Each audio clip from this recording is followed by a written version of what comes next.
Ladies and gentlemen, welcome to the podcast where we are sponsored by Oos Juice.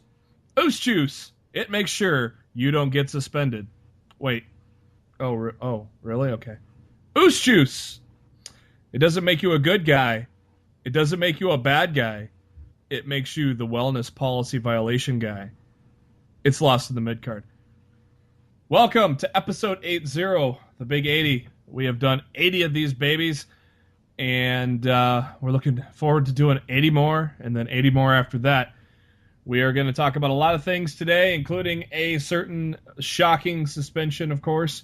And also, we're going to set the table for Best in the World Ring of Honor pay-per-view that comes at you this Friday. So we'll break into all that. But once again, as always, thank you to SpiderDuck.net for being our host and enabling us to be on iTunes and any of your favorite podcasting apps. What you got to do is just type in Lost in the Midcard in the search and subscribe to us, and you'll know every time a show comes at you, every Thursday and then every Monday after a WWE pay-per-view. And there's going to be a lot of more Monday pay-per-view shows coming up, as we'll get into in a little bit.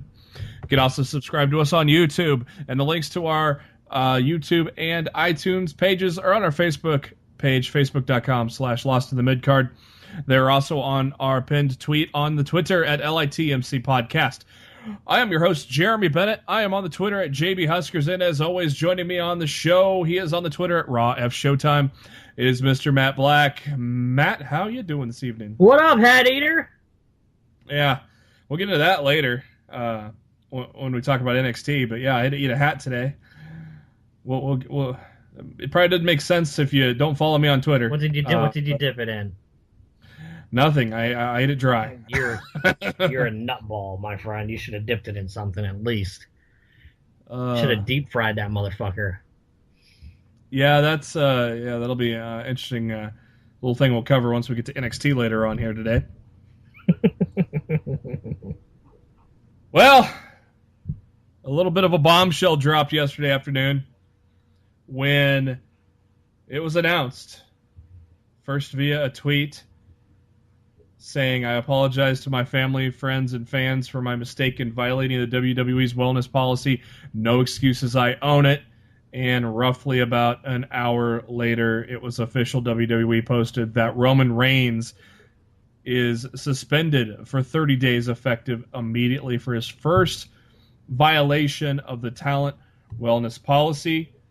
Battleground is more than 30 days away, so that's still up in the air. It's not in any way up in the air. They are still advertising him for the triple threat match at the SmackDown tapings Tuesday night. So there's nothing up in the air about it. The triple threat match is still happening. But I would be inclined to say Roman Reigns' chances of leaving there as the four-time WWE champion is now officially 0. I bet his chances of taking the pin are about 150%. I would definitely say he has no chance of leaving with the championship, and he is probably 100% the guy who's going to take the pinfall. Because you have to, as far as I'm concerned, he's got to earn his trust back with the company.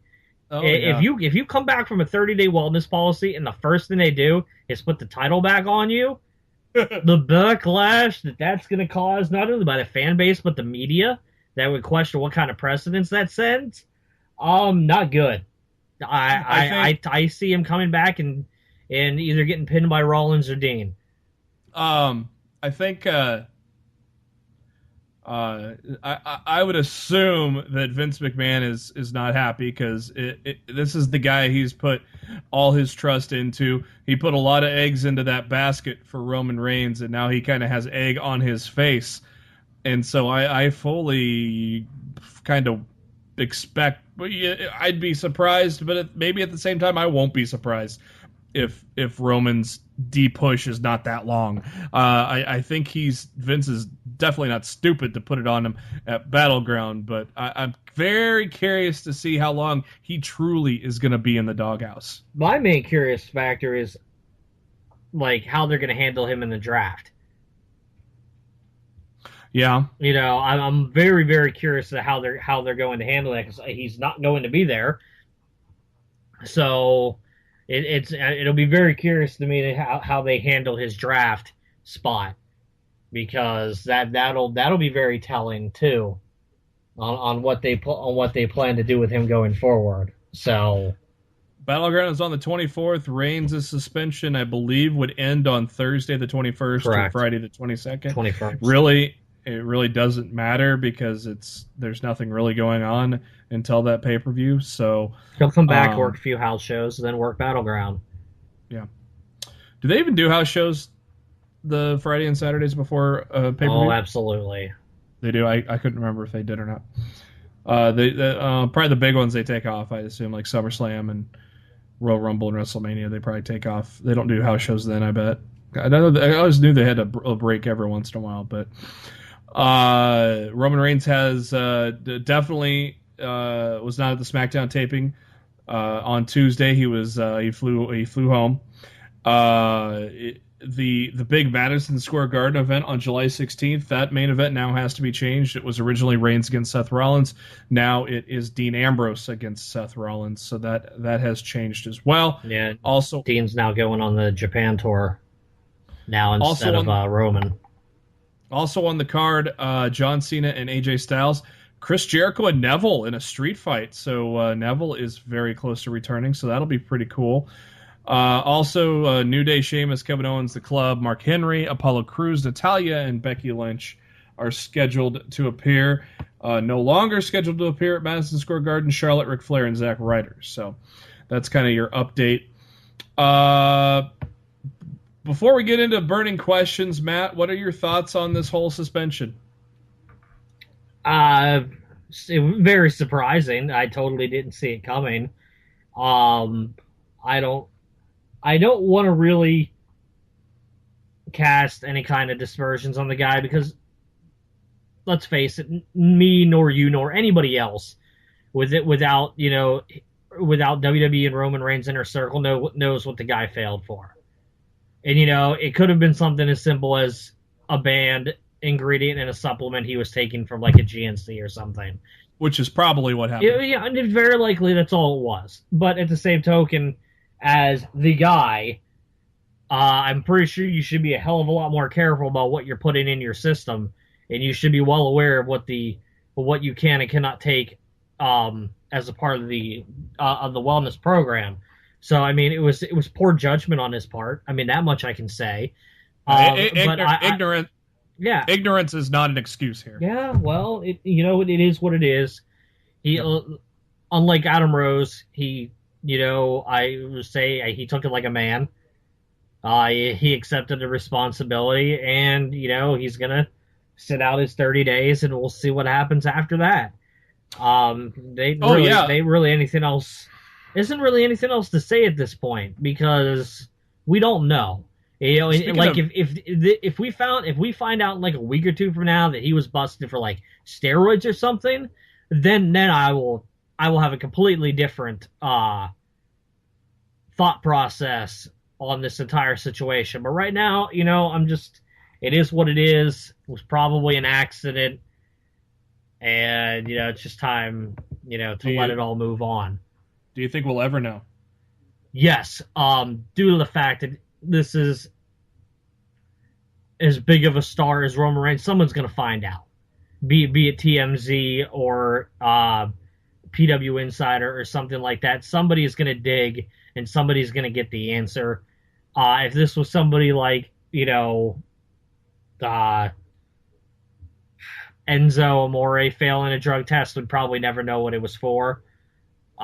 Just because probably not roids. Yeah, but I'm just saying, if he he's so low on the totem pole in terms of the mainstream media with the WWE Like if you went to some media guy and said Enzo Amore, they're going to know who you're talking about. They're more likely to know who Roman Reigns is. So him being such a big name, I do think we somehow within the next couple weeks we find out what he failed for. And I truly believe it's not going to be anything condemning. I think it's going to be revealed like it was an accident. But I mean that's on him, and he's owning it, and it is what it is. It's certainly going to change the landscape of the WWE for over the next 30 days. It's going to be very interesting to see how everything goes without him around. And it's going to be even more interesting to see how they handle him once he comes back and Battleground is done and in the books. It'll be very interesting to see if he's put back in the title picture post-Battleground for the brand that he's on, or if he finds himself in another feud for 3 or 4 months before they decide to push him again when they feel that they can trust him. I wonder if the WWE's. I mean, they didn't really have much time to change course on SmackDown, from when that was announced. So, but at the same time, there's rumors that the WWE knew before Money in the Bank. So, dude, it ain't hard to change a graphic. Yeah, that's true. Speaking of Adam Rose, did you hear about him trying to sell his mugshot on Pro Wrestling Tees? Well, he had the right to it. It's just people had a bitch fit about it, and he took it down. To me, there's not much of a story there. I think if he wanted to make money off of his mugshot on something he was acquitted of all charges on, and the charges were dropped and everything was moved on and everything's hunky dory, and he wants to earn some money for his family with a T-shirt with his mugshot on it, I don't give a fuck. Go for it, dude. Do whatever you want. I don't think that's the best idea. I just think today's society is so easy to get butthurt and upset over everything and anything that honestly it's none of their damn business. If you don't like the shirt, don't buy it. No one's forcing you to buy it. Yeah. I really didn't see the big deal. I think it was much ado about nothing. Rose took it down because he didn't want to deal with the backlash, and I don't blame him. Internet backlash is a bitch. But it is what it is. And I still don't think it was a good idea. It's whatever. I really don't feel strongly about it either way, other than I feel that people get so riled up about any little thing nowadays, and they just need to stop it. Burning questions on the ramifications from Roman Reigns' suspension. This one is obviously, we know the answer, but give us your opinion. Should Roman Reigns be in the Battleground main event? Yeah, you've already advertised it. Okay. If it came out that if he just took a supplement that was banned by accident or not, do you feel any different in putting him in the main event at Battleground? No, I don't feel. No, look, he was scheduled for the match. You're telling the fans that a match that they've been waiting for the last 2 years, if not longer, is finally going to happen. It doesn't matter what happened. It doesn't matter what he took. His suspension's up. He's good to go. You run the match as scheduled. The only thing that's great about it is it pretty much eliminates any likelihood of him winning, which makes the match even better. So, to me, it's wins all around. Does the crowd finally stop turning on him with this? Oh, no, it's going to be worse now. It's going to be worse, It's going to be worse. Do you make Reigns a heel as punishment when he returns? Absolutely bring him back as a heel. I say punishment just because your sales are typically lower. I would bring him into the match. I'd have Dean beat him, and after the match, I'd have Reigns snap and beat the whole living hell out of Dean. But wouldn't that set up Dean and Roman again? Not if they're on the same. Not if they're not on the same brand. Yeah. You save that match for later on down the road. You can do it. You can do it on a brand combined pay-per-view. I mean, that's what I would do. So I wouldn't go to it immediately. But if you beat the shit, if Roman beats the shit out of Dean after Battleground, that would definitely solidify his heel turn going forward. What else do you think the WWE should do upon his return? I would keep him out of the title picture for a while. I would keep him out until he's had another 2 or 3 drug tests and to know that he's clean and good to go. Mm-hmm. Yeah, it's just you're a publicly traded company now. Yep. And you can't just, go in and take the risk. You're going to look bad if you do that. So, yeah, I think it's as simple as he's got to be pulled out of the title picture. He can still be an important factor on their television every week. But when it comes to beating the big main event players for the big championships for the foreseeable future, I don't think that man should wear a championship again until the calendar hits 2017. Yeah, I fully agree. Mike Johnson on PW Insider asked a lot of questions. Let's go through those and answer some if we can.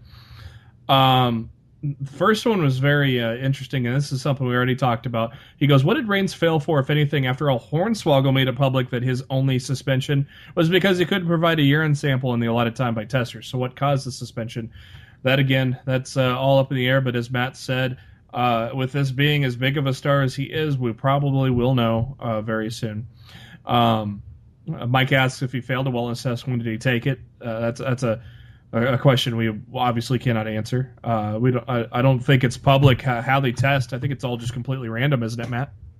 Yeah, it's a random drug test. I think they get tested. I think it's 4 times a year, and it's conducted at random. So I believe every superstar gets it gets tested 4 times a year, like once a quarter. And he asked, when did the WWE get the results? Did they know before Tuesday, or also before Money in the Bank? I don't think. Do you think that they? This is completely left up for speculation.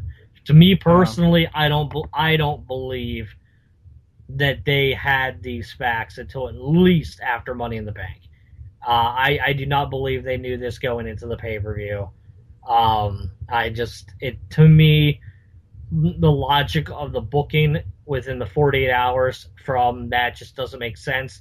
If they knew about it going into Money in the Bank, there was no reason to implement him into the Battleground main event the next night.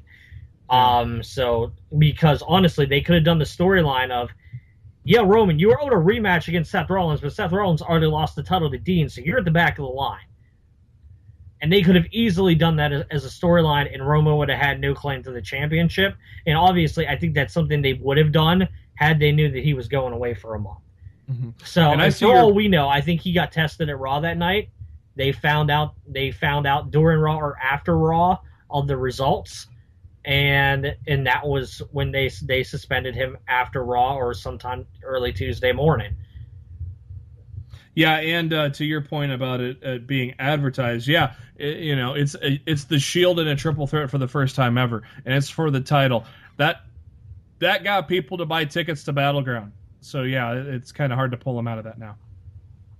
Are you still going to Battleground? I'm not 100% certain either way if I'm going. I'm going to wait and see what the rest of the card looks like.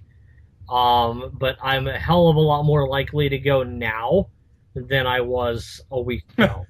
Sure as hell going to be an interesting atmosphere. Oh, absolutely. I think it'll be a very interesting show. I've always liked attending events at the Verizon Center. It's a great venue. It's very easy to get to by the Metro Rail, and it's there've always been entertaining events coming out of there. So yeah, if the card continues to stack up well, I would not mind going to Battleground. But if it's a one match card, I can't really see myself going out there to see it, because we're figuring we're gonna get Styles and Cena too. We're gonna get that triple threat, and beyond that, you're gonna really have to blow me away to get me out there. Well, you got Wyatt and New Day probably. I don't want to go out there. I don't want to go out there to see John Cena beat AJ Styles. I'm tired of it. I'm tired of attending live events to see AJ Styles lose to people that he shouldn't be losing to. So, if it's Styles Cena too, the likelihood of me going will probably decrease. To be honest, I don't wish to sit in an arena again and watch Styles lose to somebody like John Cena. Some more questions. Mike asks, could it be the first ever occurrence of the WWE changing their World Heavyweight Championship because of wellness test failure? As we said, this probably came down afterwards, so that's probably not the case. And maybe if it was Seth Rollins that failed, then that would make more sense that Dean cashes in that night. But Roman lost to Rollins, so I don't think it mattered. I think that was the plan from the get-go. Yes, how much will WWE Creative change as of tonight, considering that just last night they set the stage for the Battleground main event? And we basically said, it's not going to change. Now you asked, with Reigns suspended until the 21st, how does the WWE handle him at the draft on the 19th? Do they just not draft him? You can't not draft him. And they play this free agent type of story. You can't not draft him. You have to draft him. You know what? If I'm WWE, he's off suspension in 2 days. I'm bringing him in and making him work the show for free. Oh, yeah, that's right. You know, because I'm pretty sure that's in the wellness policy that they can do that. And I'm not having him work a match or anything, but I'm having him there to come out on the stage when I draft him to Raw or SmackDown. Yeah. And then they go, hey, and Roman, there he is. He's going to be in the triple threat this Sunday Battleground and blah, blah, blah. And I'm having him appear, and he's not getting paid for it. Well, obviously, he's not getting paid. They almost have to do that. I mean, you can't have him off. He's not the Undertaker. You can't have him off TV and tell the fact, you know. So, it's going to be real interesting to see what happens. Should the WWE reward Reigns with a return from suspension with a pay-per-view main event? Well, this was, I think you're punishing the fans if you don't.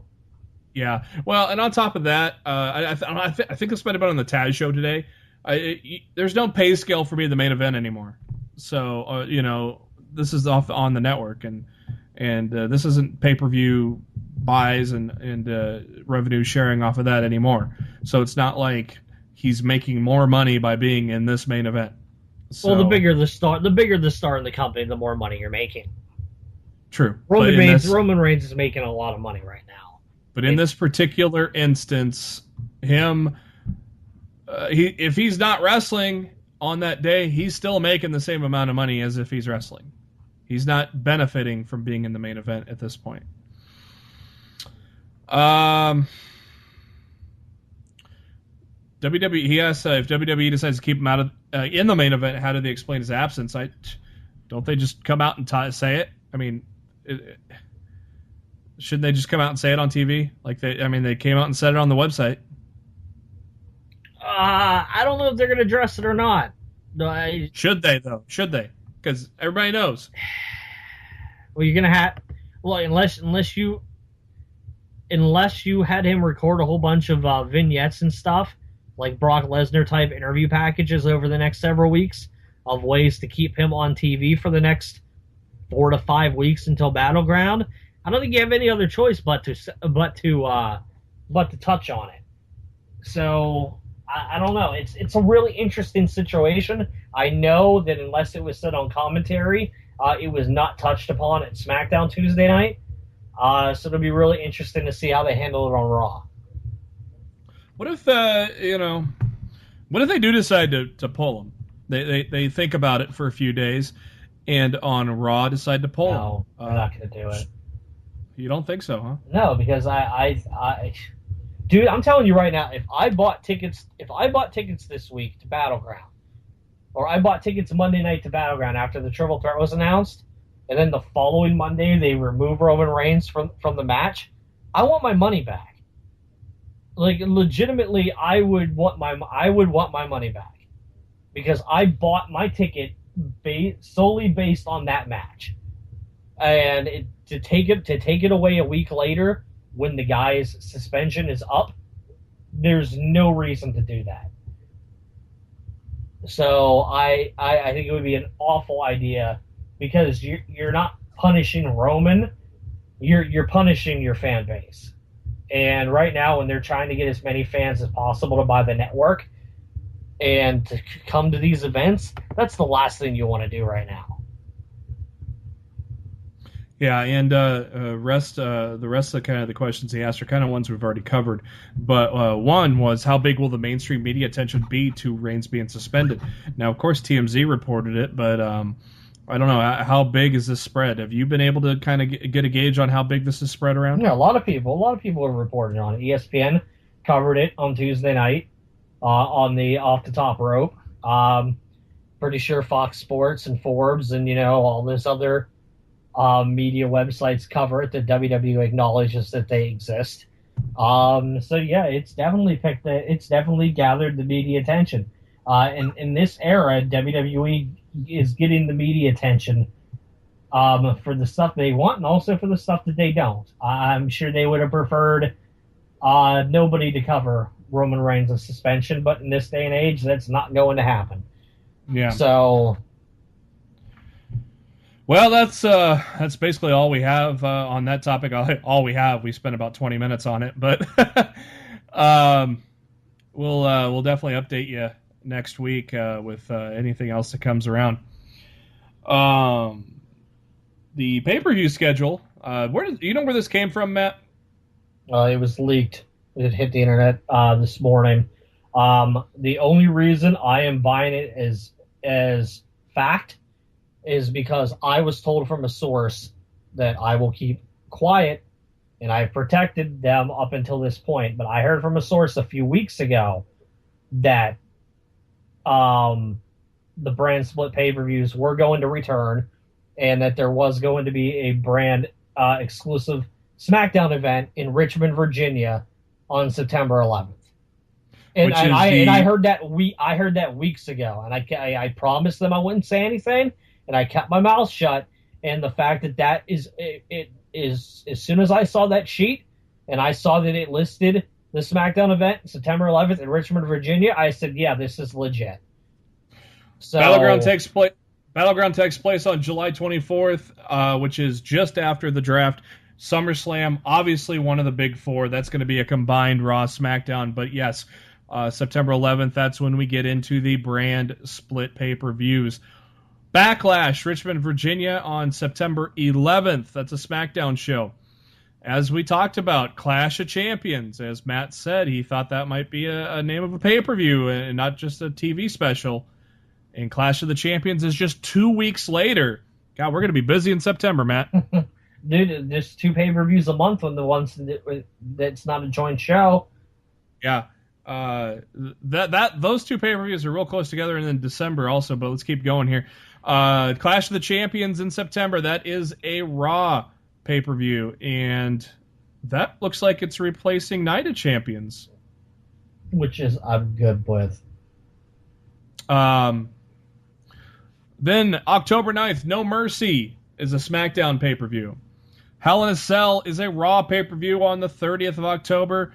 And then, of course, a joint pay-per-view of Survivor Series on November 20th. TLC will be a SmackDown pay-per-view on December 4th, and only 2 weeks after that will be Roadblock, and that is now a pay-per-view, Raw pay-per-view, that'll be in Pittsburgh on December 18th. So, Matt, yeah, lots of shows coming up. I love it. This is, you talk about getting more bang for your buck out of the WWE Network, this is absolutely positively it. And I said from the beginning when this split started, that I felt that they needed to do the brand split pay-per-views, and I heard a couple weeks afterwards that is most certainly the case, but to keep it on the down low for now, but it's out there now, brother. Even though WWE didn't want it out there, it's out there, and it's gonna be very interesting to see how the network subs increase throughout the rest of 2016. Because when you're offering 2 pay-per-views a month instead of 1 now for almost every month, you're just getting a better value. And you get that, you're getting NXT, you're getting the Cruiserweight Classic, you're getting a whole bunch of other original programming. If you're a wrestling fan and you don't own the WWE Network, I don't know what the hell you're doing.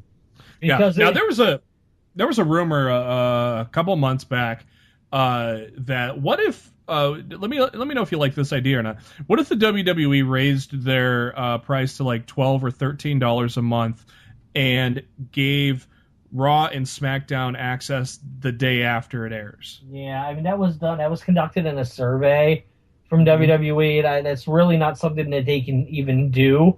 Their contracts with NBC Universal don't even expire until 2019, so they would not even be able to do something like that for at least until 2019, where they were able to renegotiate their deal.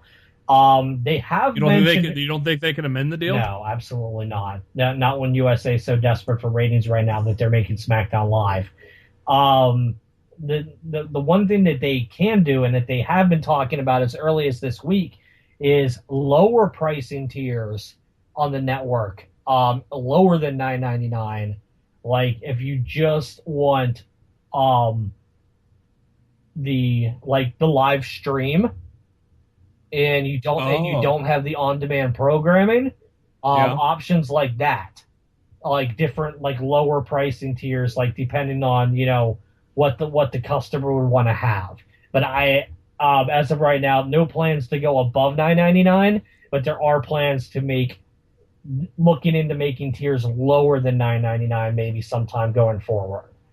It kind of depends. If a lot of the base only uses the network for the pay-per-views, then that might hurt the WWE than help them. Not really. Not if you get like 1 million more people to subscribe. Yeah, I don't know if that'll do that though. Dude, let's face it. 3 to 4 million people watch Raw every week, and they have, and that's just in the United States. Because we're just talking Raw's ratings in the United States. We're not talking Canada or the UK or Japan or anywhere else the WWE network is. They get 3 to 4 million people in the United States every week. Worldwide, the WWE network has somewhere roughly between 1.5 to 1.8 million subscribers. So let's say they decide to do like Netflix pricing, and you want the stream, and instead of $9.99 a month, it's like $7.99 a month. And maybe 25% of the people drop down to that percentage, but another 1 million people worldwide subscribe because they feel that it's a better value and it's more for them for what they want. They're going to make all that money back and then some. So, it's the end justifies the means and something like that. Yeah. It's interesting. I guess if you drop it $2 more, maybe it won't hurt them too bad. It's very curious. I'm not talking like $4.99 or something, but like Netflix tier pricing, But Netflix is a casual person's subscription. I don't know if the network is a casual person's subscription. I guess we're gonna find out, aren't we? Yeah. Speaking of the network, something new's coming very soon next month, and that is getting taped starting tomorrow or today as you're listening to the podcast. That is the Cruiserweight Classic. I believe from Mike Johnson, PW Insider, as of Monday, almost all the competitors were in town, undergoing physicals and such, and also doing weigh-ins, and the 205 pound weight limit is legitimate and strictly going to be enforced. Yeah, it's a shoot. So, if you don't make it, then they've got some alternates that'll jump in there if you can't make that 205. So the brackets have not yet been quite completed, but I mean they're taping. So I think the brackets are completed. We just don't know them yet. Yeah, I think we might actually get a peek at the brackets tomorrow at some point during the tapings. I bet you somebody will snap a screenshot of a Tron or something, and we'll get our first look at the brackets sometime Thursday evening. It'll premiere on the network on July 13th, and some great news followed by even greater news. The great news is the man that is calling the action.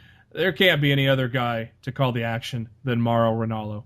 That is a no-brainer right there. And so Mauro calling the action already adds legitimacy and intrigue into this event. But not only that, he's got himself a very interesting color commentator, Matt. Who is that?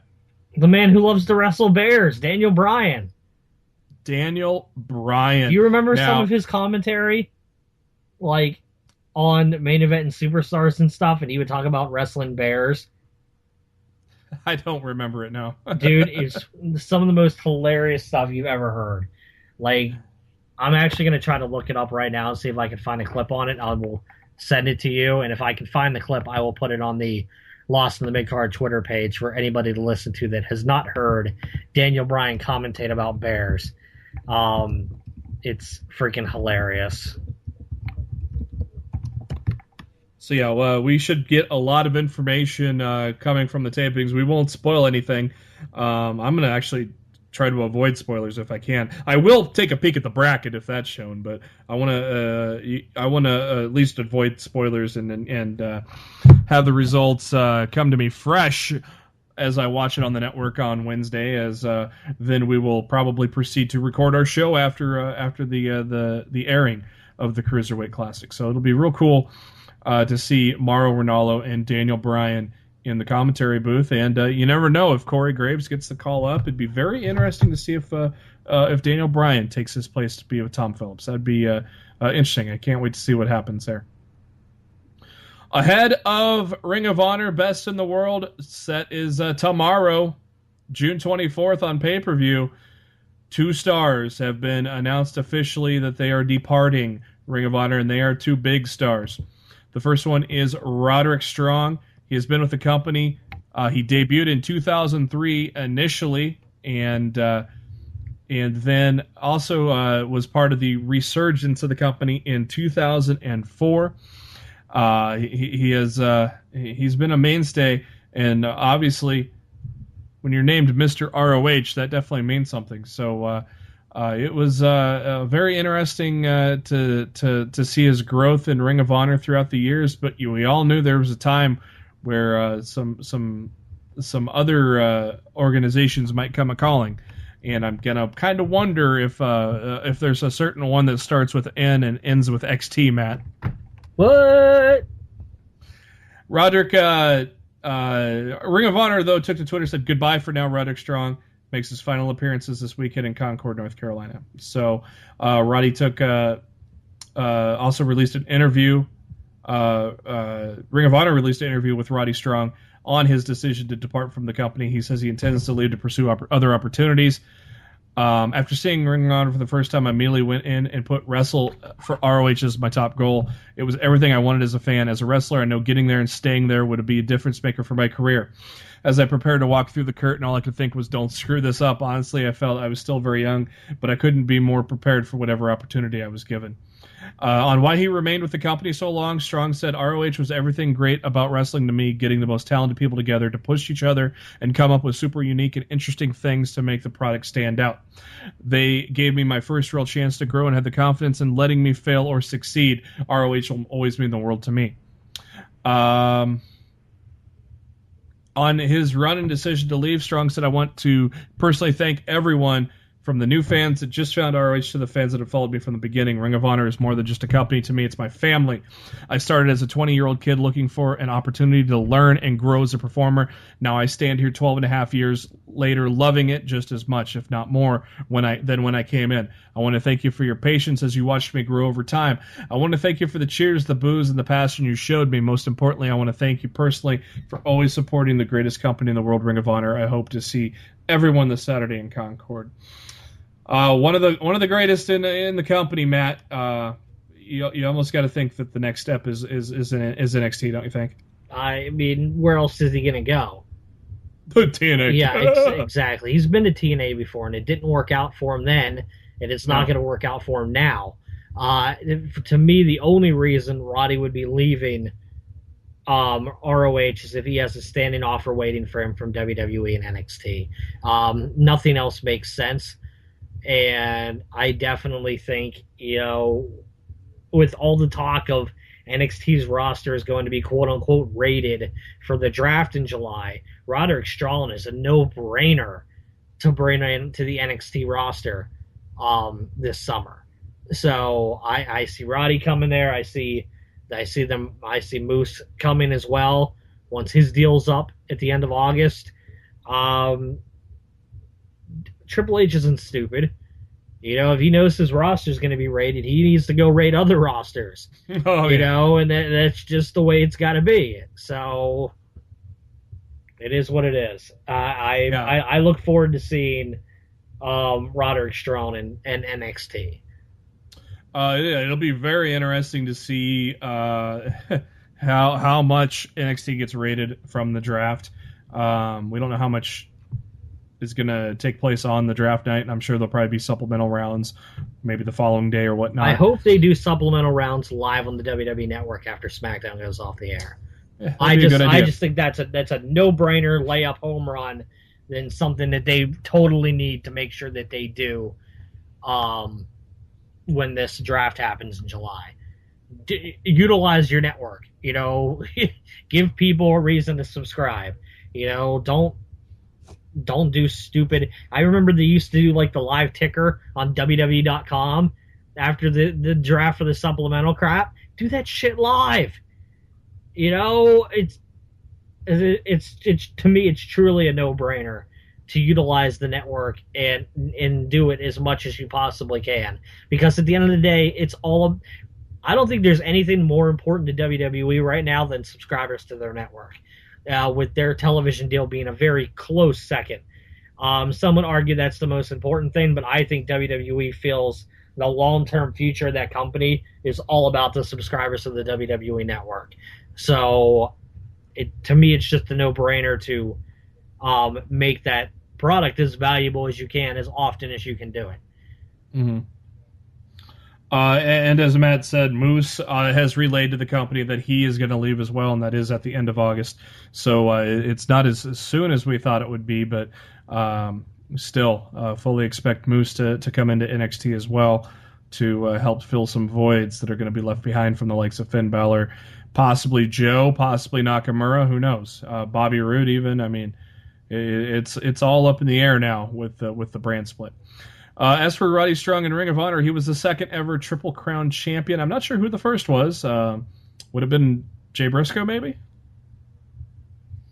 I don't know. Do you know off the top of your head, Matt? Off the top of my head, I don't know. He was a World Television Champion twice. He was also a Tag Team Champion once with Austin Aries and also one time the World Champion for Ring of Honor. So if he's going to NXT like it all makes sense, then thankfully it's going to be much excitement to see him within NXT. As for the Lawler case, the domestic charge case there, domestic assault charges, the next hearing for this will be July 1st, so a little over a week from now we will have a little more information on that. Other than that, we don't really know much more on the Lawler situation. He is still indefinitely suspended. Ring of Honor put together a little commercial here, and look what's coming to Ring of Honor TV this weekend, Matt. An entire episode for the Women of Honor. It's about damn time. No shit. How awesome is that? That has to tell you that they're going to eventually work them in with television, don't you think? I mean, they've got themselves a pretty good roster built up right now, as we saw with the show that they're going to put on. It's only a matter of time now, don't you think? Yeah, and I think it's only a matter of time until they have their own champion. I think they should have a women's championship in Ring of Honor. To me, it just makes sense. I would love to see them introduce a Women of Honor championship at the July 8th show in Baltimore. I think that would be great. I don't know if they're going to do that, but I feel that the women's roster there more than deserves a championship to be competing for, because right now you get a whole bunch of women working matches, yet they have nothing to compete for, storyline wise. So I think it would just be smart to have, a Women of Honor championship for them to compete for. Yeah, exactly. And so we'll break down that very first ever Women of Honor television show for Ring of Honor. We'll break that down next week on Lost in the Midcard, along with our breakdown of the Best in the World pay-per-view. So some exciting times for Ring of Honor. Even though some stars are leaving, they're growing, and that's a good thing. TNA announces that they have signed former Tough Enough competitor Chelsea Green. She was trained by Lance Storm and also appeared in this last year's Tough Enough season, which was on, I believe, MTV, if I remember right. She had a tryout match in Orlando, Florida, and TNA announced that they have signed her, and they did an interview with Douche Matthews. For those that don't know, that is the name we're going for with this guy from now on, right, Matt? He's a real douche. Douche, he's a douche. Douche Matthews. We'll get into why we're calling him Douche Matthews in a little bit, because we got some speculation for you. But were you? I can't remember back when we covered Tough Enough. Were you not that impressed with Chelsea? Was that correct when in saying that? I didn't like that they brought her in the middle of the episode. In the middle of the season, I felt they brought her in as a ringer, to rig the competition in her favor, because she had already, had the skills and everything that she needed to jump right in and be a talent for WWE. And I believe if the fans hadn't gotten rid of her, that they would have rigged her to win it in the end. Mm-hmm. So, yeah, because that's supposed to be a competition for people that are green as goose shit. Yeah, and she most certainly was not. No. Some news that we were speculating on, and it almost seems like it is coming to fruition. But Kurt Angle has stated on the interview with Mark Madden that he is heading back to the WWE. There's no time frame. Probably July 19th. I hope so. God, that'll be so... Oh, man, to hear that music, Matt, on draft night, how cool will that be, man? I don't think we're going to see any returns on draft night, to be perfectly honest with you. You don't think so? You don't think old the names that were bandied about are not going to get drafted? No, I don't think any of them will get drafted. I think they will all return on whatever respective brands that they show up on post-draft. I believe it will be the general manager of SmackDown and the general manager of Raw signing these talents and bring them in after the draft, storyline-wise. Do you think it'd be a good idea if you do not draft these guys? Do you think it'd be a cool idea to have them show up on both shows as that free agent before finally making a decision? No. No? Okay. No, I wouldn't. I thought it'd be kind of cool storyline-wise. We show up, somebody tries to beat the shit out of them, so then he decides, I'm going to sign here so I can beat the shit out of him back or something. I figured it could make for some interesting storylines if they come in as free agents and haven't committed yet. Angle is 47, so obviously not much left in the years of Angle, but a farewell tour is definitely welcomed by me, at least. Matt, would you say the same? Yeah, absolutely. He can still go. So, I mean, he had some battles with Lashley and Drew Galloway just this year. So the man can go still. So I'm fully excited for that.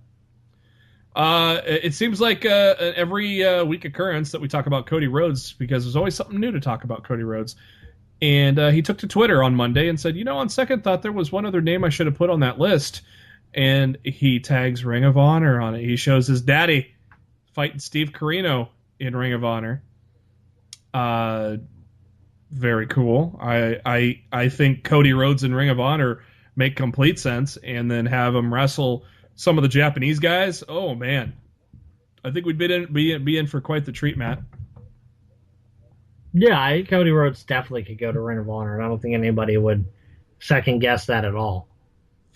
And the show we attended, Supercard of Honor, just got released on DVD. So I might wait for a sale before I get that, because I just bought a Tyler Black DVD from them. So I might wait for the next sale to come up before I purchase it. I from what I saw, only day 2 is available for purchase. They didn't combine both days into one DVD, Matt. That's weird. Yeah, unless I read it wrong, but I swear it only had just the one day. But it was a great show. I had a lot of fun. Well, it's my first Ring of Honor show, so of course I definitely had a lot of fun with that. Let's see here. We're going to go now to trademarks.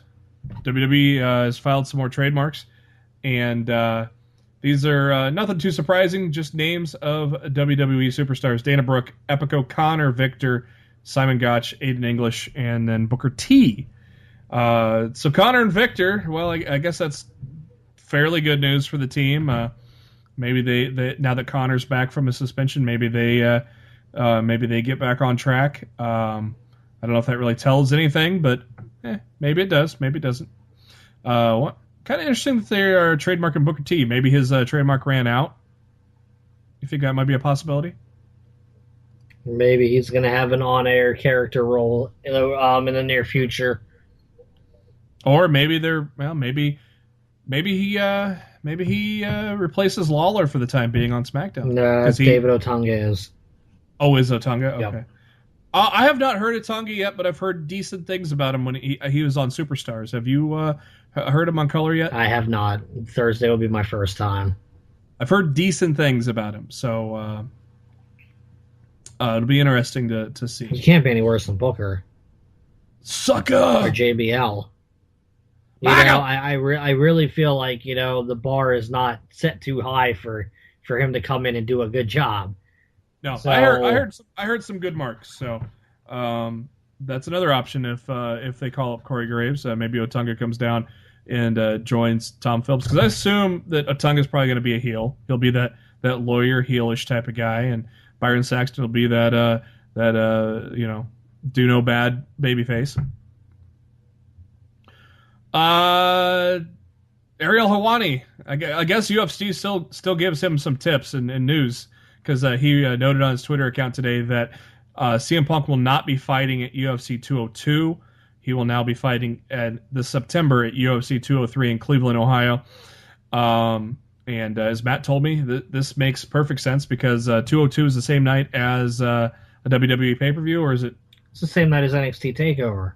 TakeOver, okay. And as the common wrestling fan, are you going to watch the network that you're already paying $10 a month for? Or are you going to pay $60 to see CM Punk probably get knocked out in 30 to 45 seconds by someone you've never heard of? Plus, it really doesn't see it's a no, to me, it's a no-brainer to push this back. Plus, don't you think Punk, they're probably going to use him as the draw for that card, where in 202 they've already got Diaz and McGregor? Yeah, I mean Diaz and McGregor are going to sell 202 by themselves. So I mean that kind of works out in their favor. Helwani also noted that the fight is far from done deal, but that is the direction that they're going as of this morning.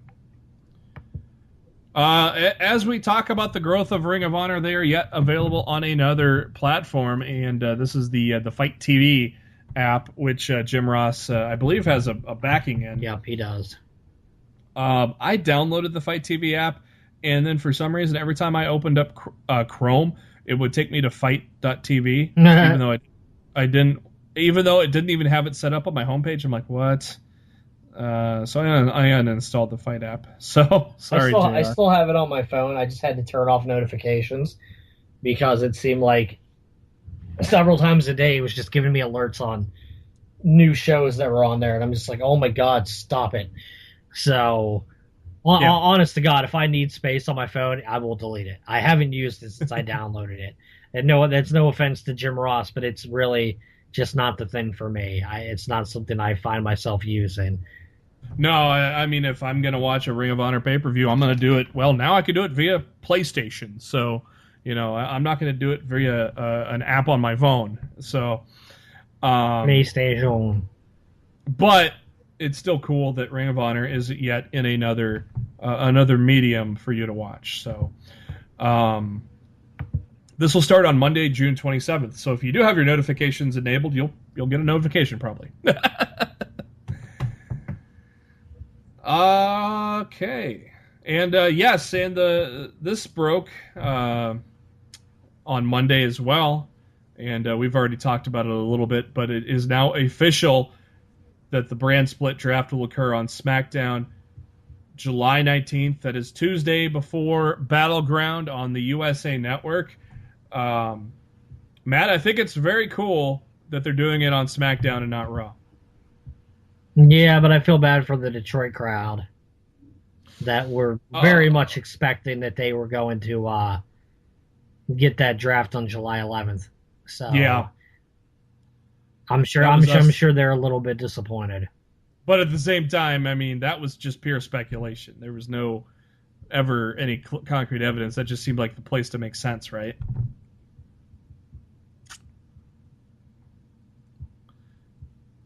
Matt, was that just pure rumor from here?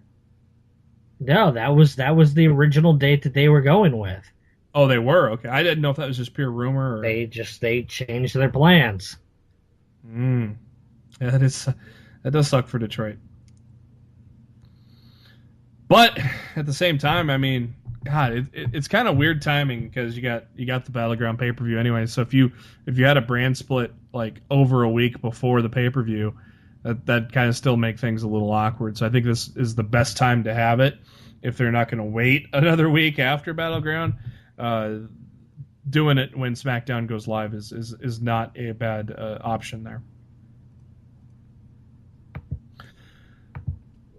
It was also reported by Mike Johnson, PW Insider, on Monday that former WWE and WCW star Mark Merrow, also known as Johnny B. Bad, underwent heart surgery last week in Cleveland, Ohio, to have his aorta replaced and have a new heart valve installed. So hopefully everything has gone well there for Mark, and he is on his way to a speedy recovery there. Finally, in the headlines, let's make fun of TNA, Matt, shall we? I don't know if this is a new occurrence as of yesterday or as of Tuesday when Impact was airing on Pop. But all of a sudden, the TNA at Impact Wrestling on Twitter has gotten a little more douchey. One guy tweeted, how come 90% of the wrestlers in TNA are long-haired dudes with beards?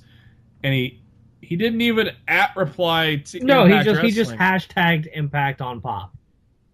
And then a response was, how come 90% of your tweets are stupid? Wow, that's professional. And earlier in the evening, somebody goes, here's an idea. Why not make it a three-way match between Galloway, EC3, and Lashley? And again, they didn't reply Impact Wrestling. They did hashtag Impact on Pop. And their response was, from Impact Wrestling to this guy, pipe down and watch. This has Douche Matthews written all over it, doesn't it? Well, it most certainly does, and it's absolutely pathetic for an organization that should be trying to build its fan base right now, to be talking down to people on Twitter who are hashtagging your product at the time, because that means they are watching, and if you wish to alienate them too, then so be it. Your ratings were lower this week than they were last week. And last week, it was hard as fuck to watch your show, and you have less viewers this week. So I don't even know what to tell you at that point. But TNA needs to learn a little thing or two about, brand awareness and customer service on social media, because obviously they don't have any. There's a reason why I have Impact Wrestling blocked on my Twitter account. They don't have me blocked. I have them blocked because I don't wish them to see my tweets. I don't want to get tweets from them, and I don't give a fuck about anything Josh Matthews has to say. So as far as I'm concerned, hire a new social media manager or continue to make your company look like a second-rate joke. Because you would never see the WWE Twitter account bashing its fan base on Twitter. No. Ever. No, and I guess this is the first instance of this. Otherwise, we probably would have heard more. I don't know. I refuse to go look through their timeline to see if this is a regular thing. Well, I'm just getting this from Taz and Mike Johnson. So this ain't me. This wasn't me looking at their tweets and finding it. No, I credit Taz and Mike Johnson for talking about it, which made me go and look them up. And I'm like, wow. And, of course, a lot of the responses were about the same thing that you said. Wow, you want to lose fans, don't you? And, they had the snafu last week, but with the replay, they had a combined 327,000 viewers. That dropped to 304, so this marks the first time since early May that they almost went below 300,000, and I'm very curious to see if it goes even lower next week so we can laugh at them some more. I mean, we don't cover it anymore. It's, and there's a good reason in there. Yep, there's another reason why we don't cover them, right, Matt? Pretty much. The Raw audience got a nice shot in the arm for not having to go head-to-head with the NBA Finals anymore. Nearly 3.5 million people tuned into this past Monday's Raw, and it was a pretty decent Raw. Matt, would you agree? Yeah, I thought it was much better Raw than we've seen the last few weeks. Hopefully they can keep that momentum going until the draft happens in mid-July. Matt, look at these numbers. Hour 1 and 3 had 3.42 million people. Hour 3 has not had 3.4 million people since the night after WrestleMania. Actually, it would be the week after WrestleMania. 8 days but after WrestleMania. You know what that says to me. It says to me a lot of people were happy about the fact that not only that Roman Reigns lost the WWE Championship, but that Dean Ambrose won it. Mm-hmm. A lot of fans tuned in Monday night to see Dean Ambrose with the WWE Championship.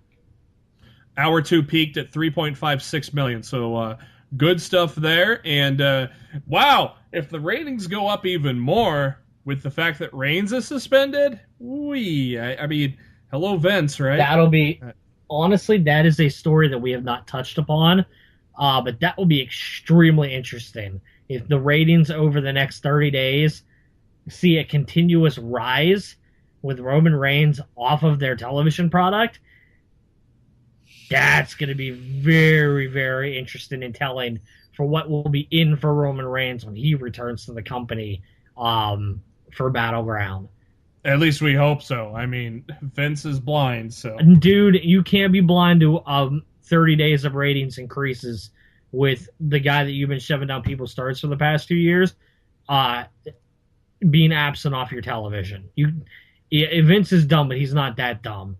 That's not something he's going to be able to ignore. We're in for some interesting times when it comes time for Battleground, between the draft, Reigns coming back, people coming back, the Cruiserweight Classic. That's cool. Man, we got lots of shit. That's cool. This week in pro wrestling, this week in 1938, Wahoo McDaniel was born in Midland, Texas.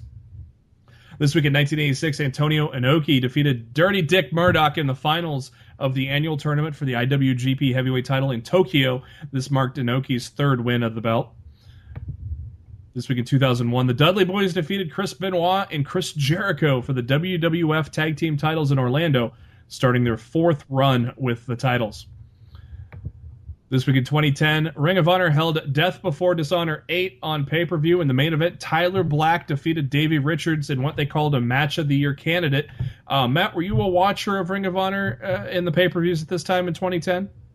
I was watching, but I won't say I was as frequent as watching as I am now.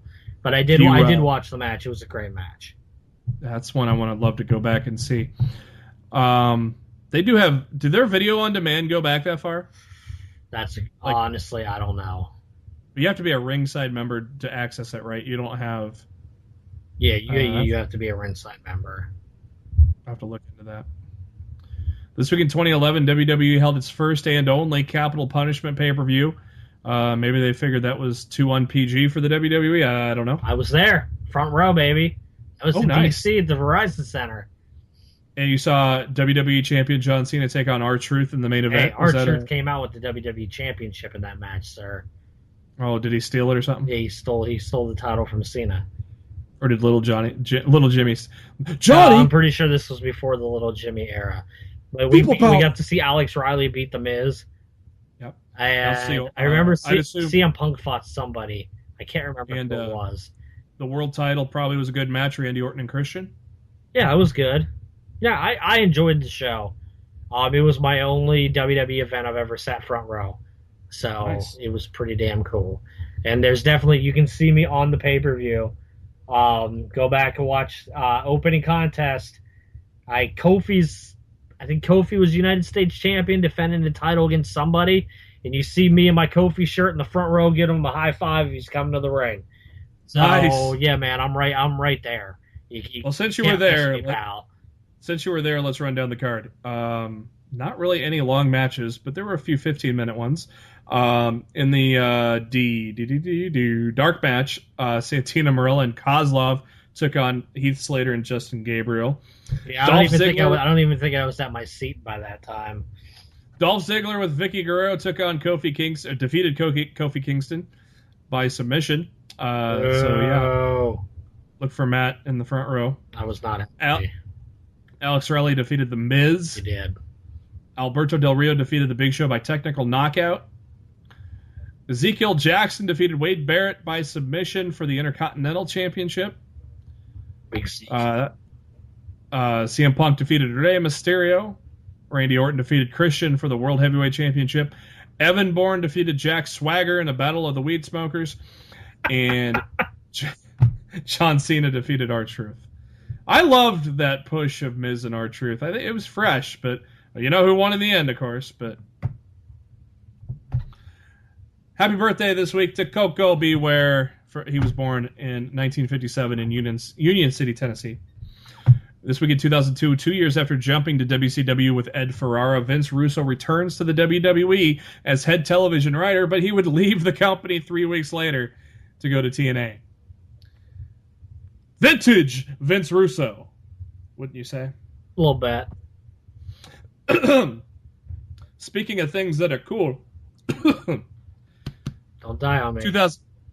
Speaking of things that are cool. 2005, Carlito was drafted to WWE Raw via the lottery and defeats Shelton Benjamin to win the Intercontinental title in Phoenix, Arizona, which is where Raw is at this past week. I feel like Carlito's coming back. I hope so. I feel like that's why the Shining Stars of Puerto Rico are taken back off TV at the moment. They're in Vignette City. Which I don't do it. If it means Carlito's coming back for them, I don't mind a bit. And I will care about them 100 times more with Carlito by their side than without. And I agree with you 100%. Also on this edition of Raw in 2005, this was the attempted wedding of Edge and Lita. Oh man, I still remember that wedding gown Lita had on. Have mercy.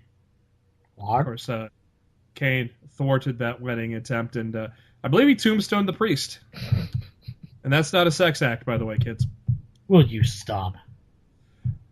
Speaking of first and only pay-per-views, this week in 2010, WWE had their first and only Fatal 4-Way pay-per-view in Long Island.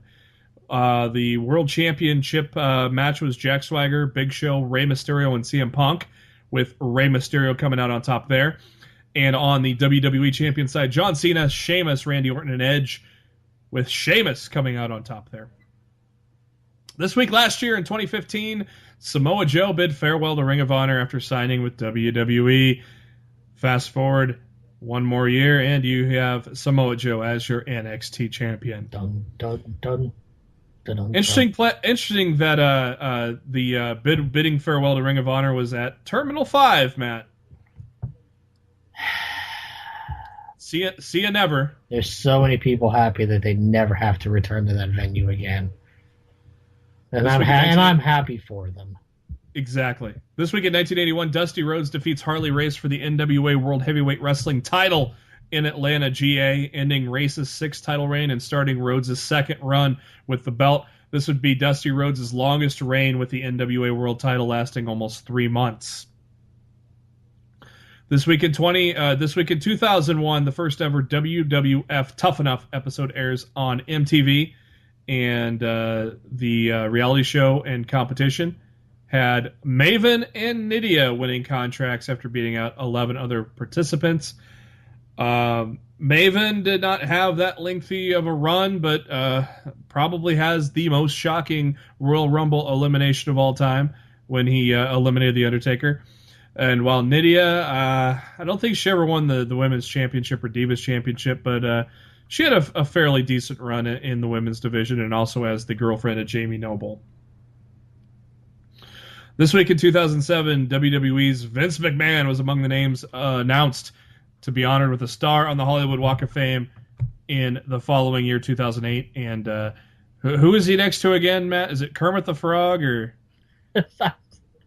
I think it's something like that. He's next to somebody, yeah, and it's funny, and Vince is probably mad. This week in 1996, Chris Jericho defeats Pitbull number 2 for the ECW World Television title in the ECW Arena in Philly. marks the very first major title win in the United States for Chris Jericho. And he would go on to win many, many more than that. Drink it in, man.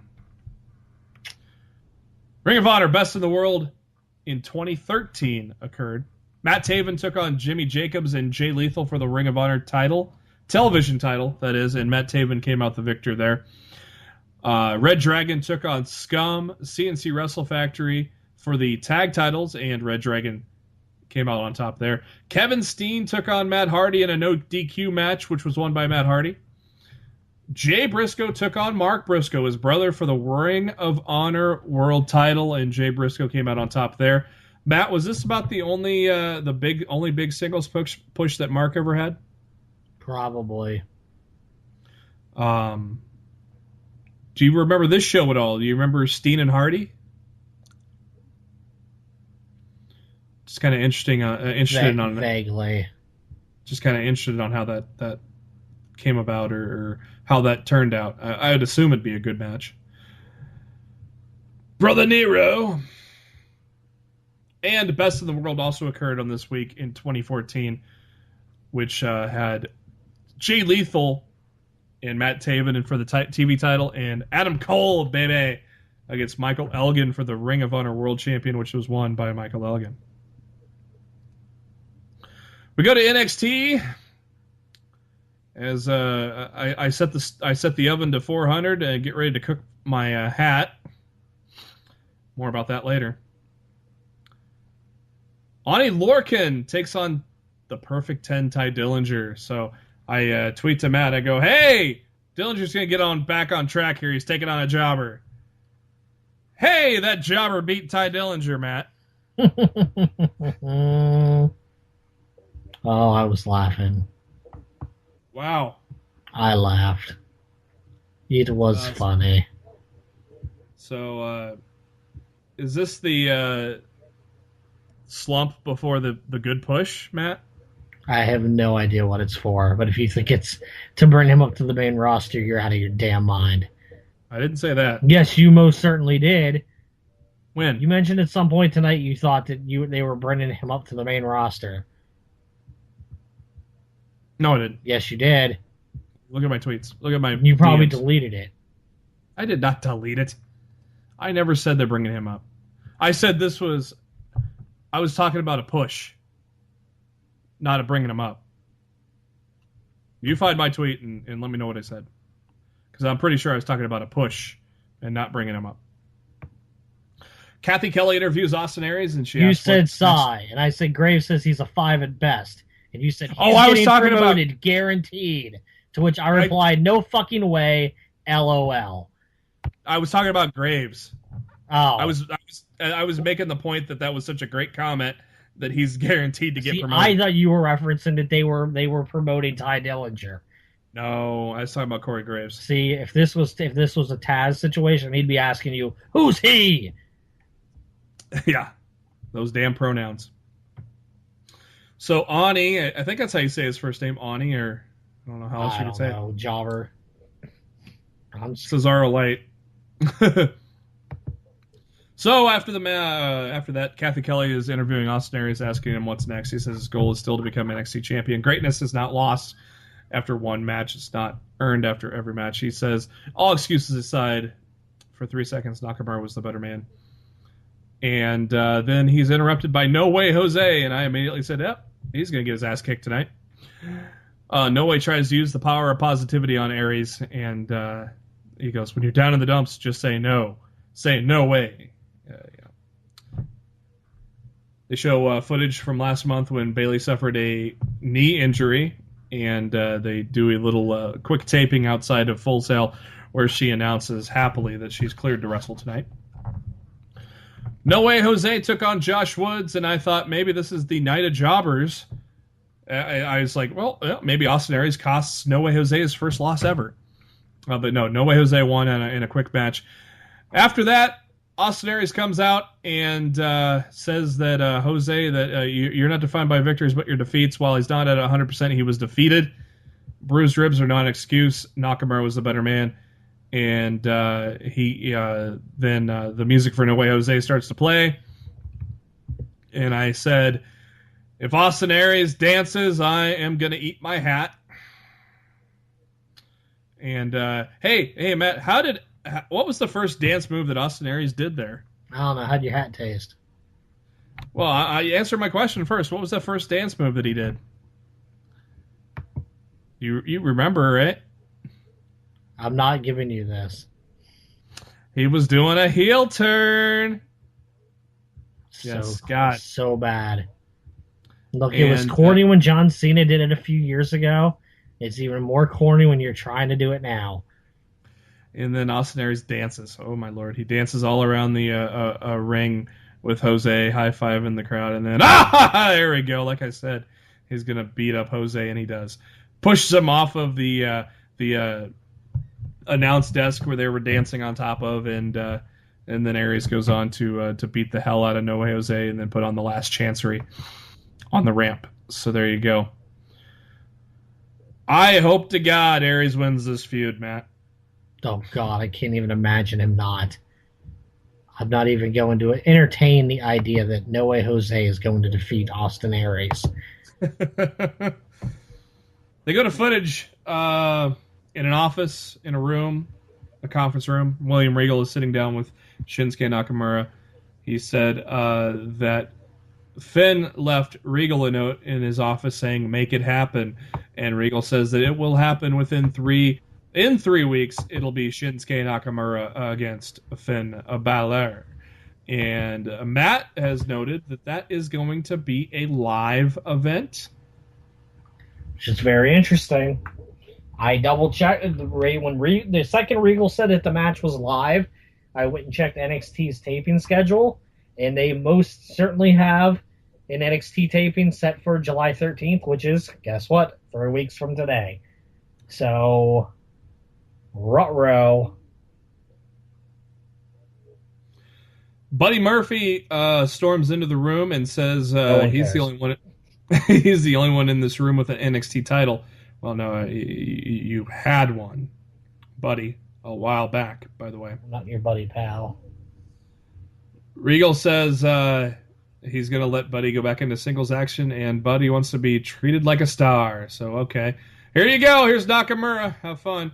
And Nakamura says he can face the king of strong style, mate. I love Nakamura.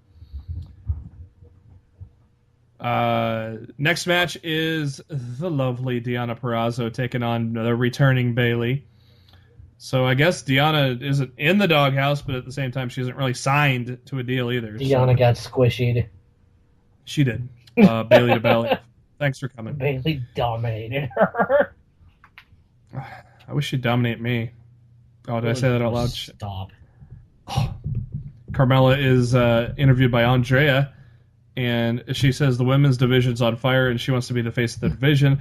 That's when Alexa Bliss stops by and says, oh, it's adorable that she wants to be the face of the division. Nobody knows who you are ever since Enzo and Cass left. And that's where Carmella got a little feisty and talked some shit to Alexa. And I kind of like the promo from Carmella. I kind of dug it. So I think Carmella's coming around in all angles of the business, don't you think, Matt? I thought it was fine for what it was. I really wasn't thrilled either way with it. They show a pretty cool Samoa Joe video package, and then they take a look back at the NXT Women's title match at TakeOver between Nia Jax and Asuka, and that sets up Nia Jax coming to the ring for a match against Liv Morgan. We haven't seen her in a while. I love Liv Morgan, but yeah, we all know what's going to happen here. Squishied. Yeah, she got squishied. There's a lot of women squishy on the NXT show tonight. Yeah. And then in the main event, actually next week on NXT, we will have Carmella take on Alexa Bliss. And in the main event, Buddy Murphy took on Shinsuke Nakamura. Not quite as squishy, but about as close to a squishy as you're going to get. Nakamura, of course, dominating with some killer strong style. I love the beginning when Buddy went for a kick and Nakamura blocked it and like just immediately countered with another kick. I'm like, fucking A, that's so good. Nakamura reverse exploder into the Kinshasa. And Corey Graves even tried to let Tom Phillips call it on the replay. A little joke about the premature Kinshasa call from NXT TakeOver. That's why Corey Graves is guaranteed to get called up. He's just great. Not Ty Dillinger, Matt. Though Ty Dillinger's great. Don't get me wrong. But your winner there is Shinsuke Nakamura, and he dances to his music as we go to the credits. Good stuff there. But yeah, just a bunch of squishies, and an upset, a surprise upset. So we'll see where that goes for Ty Dillinger. We go to Monday Night Raw, live from Phoenix, Arizona. They start off Raw with Dean Ambrose getting out of a taxi and throwing a lot of cash at the cabbie's way, and then he goes, "Oh shit, I forgot my belt in the cab." I thought that was kind of funny. Oh, Dean.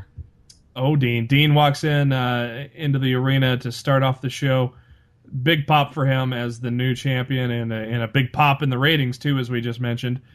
Dean tells how he was having a fun night in Vegas and all that fun stuff. And what goes around comes around. 2 years later, 2 years ago, Rollins turned on the Shield. 2 years later, Ambrose screws Rollins by clocking him with the Money in the Bank briefcase. He says that Seth calls himself the man, Roman calls himself the guy. What does that make him? The dude? Sure, why not? That started a dude chant. Reigns comes in to a lot of boos from the crowd, and he even got booed heavier the next day on Twitter.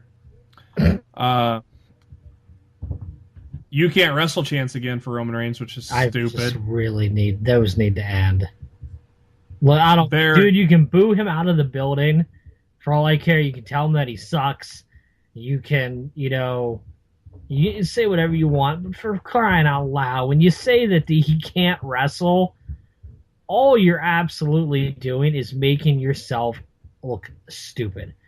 And by saying that he can't wrestle, there's people like Vince and Kevin Dunn and anybody else backstage who will hear this and look at each other and laugh and say, this is why we don't listen to these people. Mm-hmm. Because if you legitimately think that Roman Reigns cannot wrestle, then you're a fucking idiot. Props to Reigns, though, for telling them to take a sip of beer and shut their mouth. Totally a heel move, though.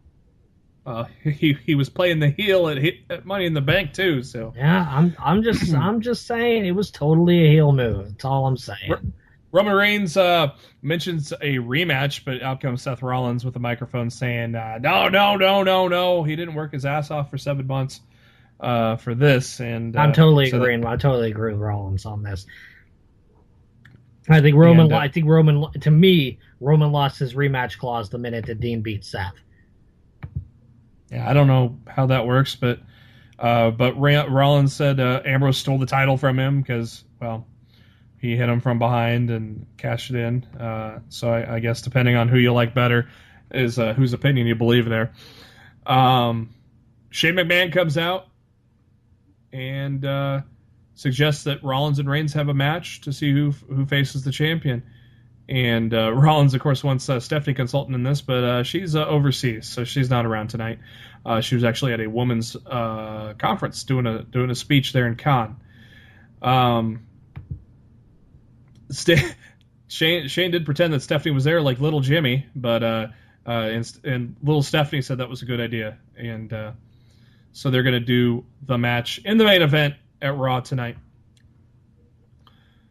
Sami Zayn took on Kevin Owens in what they called what was supposed to be the finish of the feud, which I don't know if we all knew better, but we all hoped it wasn't the finish of the feud. 9-minute match with a counter of the pop-up powerbomb into a roll into the pin, and Sami Zayn gets the victory here. But right after that, Kevin Owens came in and took the attack to Sami Zayn, and then they attacked each other throughout the arena into the backstage area, and I loved it, Matt. I mean, I'm the one sitting here saying, let's have these guys feud all year long, and they're kind of doing it now, aren't they? Enjoy it while it lasts. They're getting split up in the draft. Don't say that. I'm telling you right now, they get split up in the draft, and their final match is going to be a battleground. These guys will not touch again until at least Survivor Series or the Royal Rumble. Then you know I'm right, and it drives you crazy. No, I don't know you're right or not. No, you know I'm right. I don't like it. Too bad. It doesn't mean you're right, though. I know I'm right. What? You have another secret fill in with the draft order here? I did not say that. I'm just saying I know I'm right. We'll find out on July 19th. You heard it here first, folks.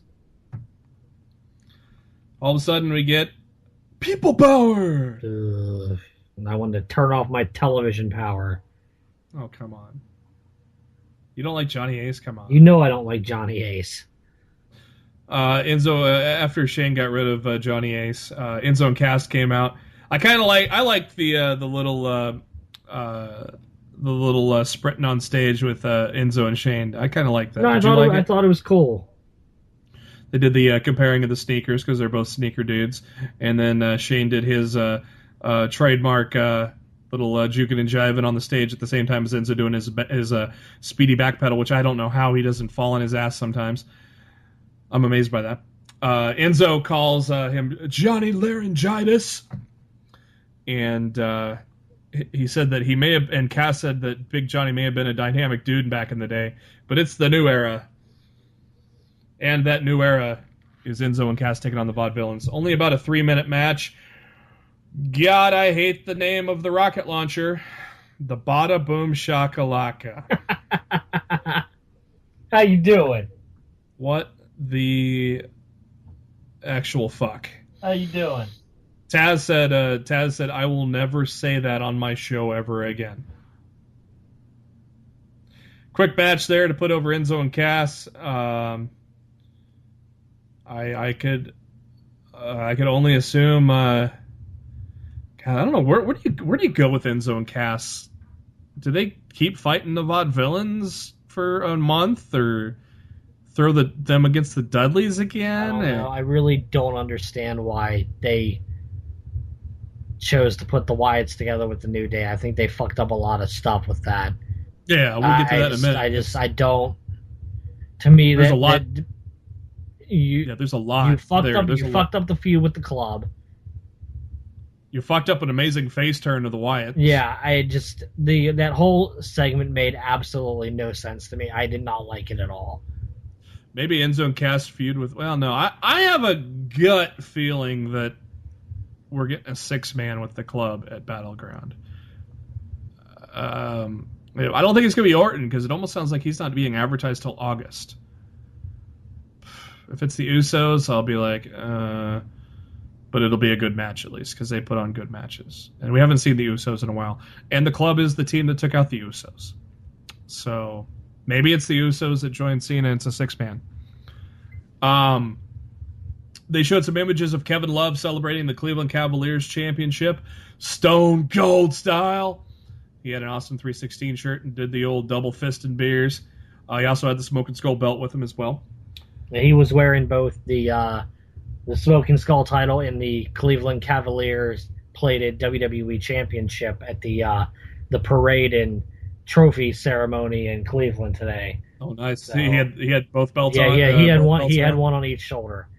Nice. So yeah, it was pretty great. And he professed his love of being a pro wrestling fan and how fun it was that everybody was wearing wrestling shirts throughout the finals. So, oh yeah, WWE sure weren't shying away from pimping that, were they? And they damn well should. Honest to God, dude, the entire Cavs finals fortunes turned around right after LeBron wore the shirt of the Undertaker. Yep. So I'm just saying, Undertaker might have had something to do with it. WWE likes to pat themselves on the back of old times. Well, yeah. By the way, I haven't seen the Did You Know in quite not some take time. a chance to pat himself on the back? Shut up, pal. My back deserves it. You go lay down on your back and let Triple H take over the company. You lay on your back. I'm never gonna die. Pal. Probably probably the moment of Raw that I laughed the hardest on, and was AJ Styles and acting like he was mad at the club for interfering when he beat John Cena, and he asked for Gallows and Anderson to give him a public apology. Oh, the apologies were so great, weren't they, Matt? It was one of those it's so bad it's a good type things. It was not a great segment by any stretch of the imagination, but it was one of those borderline it was so bad it was good type of deal. So I didn't really mind it. I really wish Styles would have just went over clean at Money in the Bank, or they debuted Balor, and that means they kept the club out as per the contract. It's just I hate the fact that almost 15 years later, John Cena still needs protected to lose matches. It's sickening. Vince, he's a heel, so he's got to cheat to win, and we can't go against that, We got to do the same shit over and over. Seth Rollins pinned Roman Reigns clean. Kevin Owens pinned John Cena clean last year. Yep. Yeah, I hate Brock Lesnar beats everybody clean. Yeah, I don't want to fucking hear that bullshit logic from Vince. But it's in his head. Well, he's in that's his logic. That's his logic. I want to punch him in the face. And then Cena came out, and Gallows and Anderson apologized as well. I'm sorry. I thought it was funny. What I didn't think was funny was how they jobbed Carl Anderson to John Cena. I thought that was ridiculous. But I digress. About 3 minutes into the action, after an attitude adjustment, the club comes in and beats up on Cena. I thought somebody was going to come out and help Cena. I thought this was where the Wyatts were going to come out for guaranteed sure. But nope, nobody helps out. Nobody helps out poor Cena. Poor Cena. Shut up. Rollins is interviewed by JoJo. He said the last night was about proving things to himself and the rest of the world. And when he beat Reigns to win the title, he proved that he's the best, while Reigns never deserved to be a champion. He said that Ambrose proved to be a cockroach and a thief, and he attacked him from behind. And Rollins claimed that he will beat Reigns again and take back his title to prove who the best member of the Shield really is. Becky Lynch was interviewed by Renee Young and talked about how everybody's turning on her and how Natalya turned on her again, and then Natalya attacks her again backstage. And so the first time in years, it's time that she's going to take care of herself. The typical heel turn line that they go to a lot, especially in the women's division. I don't know. Would you have rather seen Becky Lynch turn heel? Because the word was that was on the cards.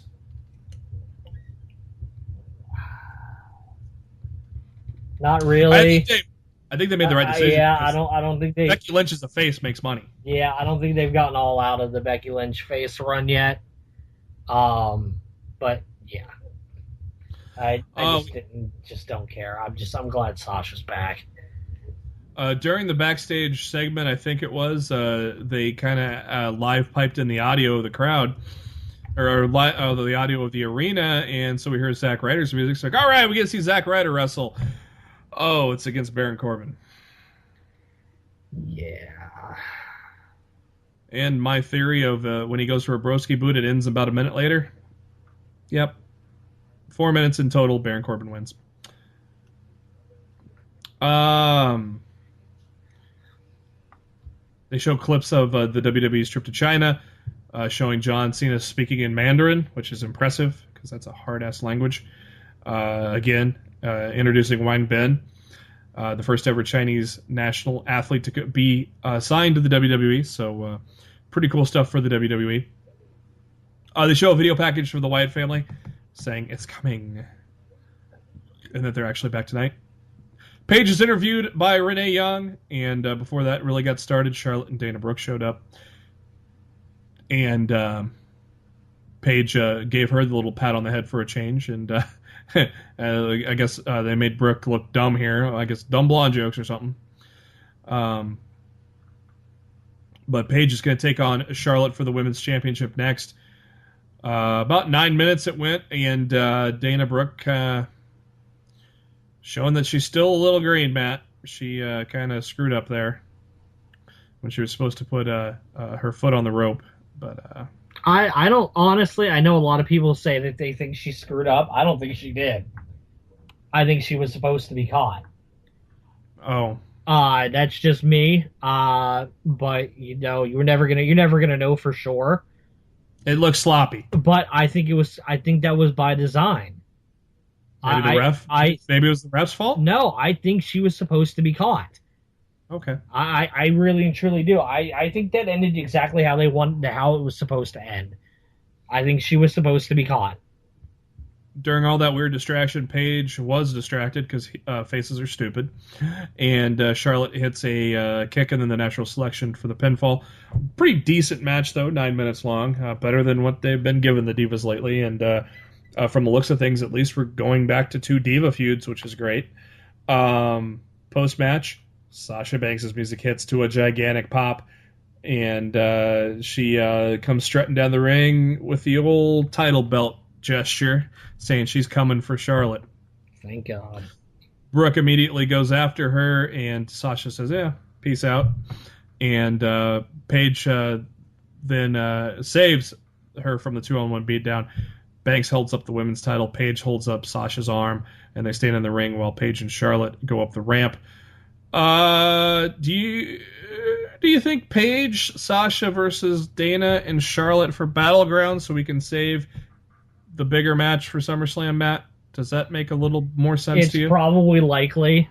I hate that I have to wait till SummerSlam for it, but yeah, we're probably going to get a tag match before we get the singles match. Probably the onus of Paige and Sasha have to beat them in order for her to get a shot, maybe.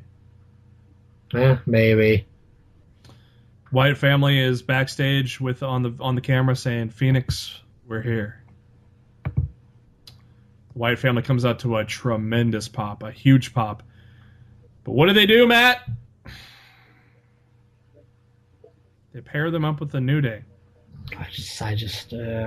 Before the New Day came out, big welcome back. Yeah, I was enjoying it until I'm just like, are you fucking kidding me? This is what you guys have chosen to do. Bray was playing with it, playing along with it, saying, "You guys miss me," and he wasn't a dick to the fans, or he still wasn't a heel.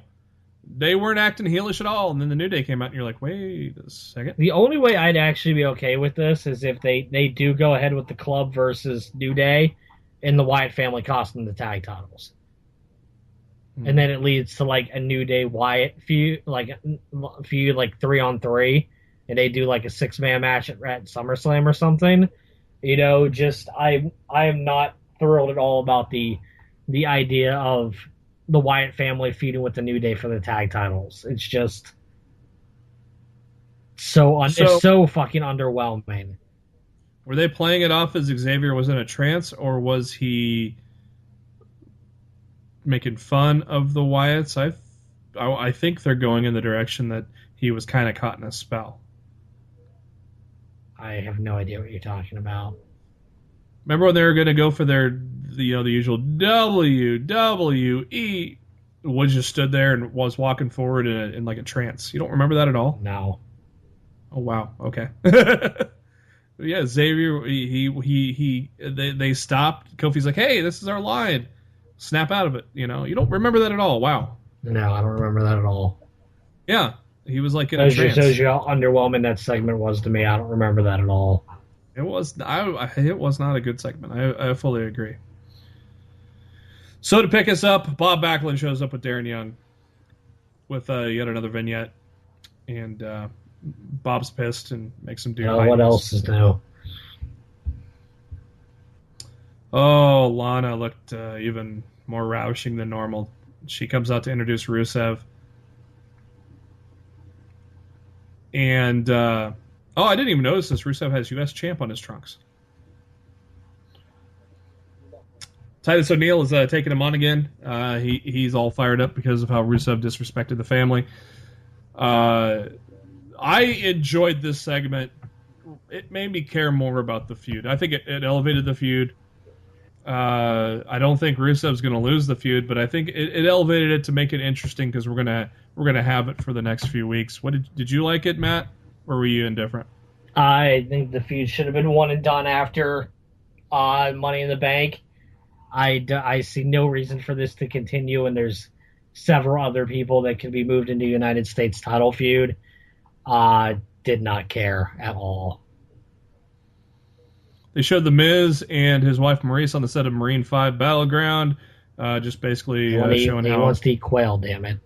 Yeah, he wants to eat quail. Basically showing Miz being cocky and a dick. He is back on live events this weekend, so we will get an Intercontinental title feud soon, Matt. Thank God. Huh? Thank about damn time. Jericho shows up in the office with Shane McMahon and says that Shane has not liked him for 15 years, and Jericho should be the guy getting the title shot against Ambrose. Shane mentioned that Jericho just lost to Ambrose in the Asylum match and lost the Money in the Bank match. Jericho complained about the 69 tacks that Ambrose put in Jericho's body. Jericho said allowing Ambrose to be champion is stupid. He called Shane a stupid idiot, which the WWE Universe loves now.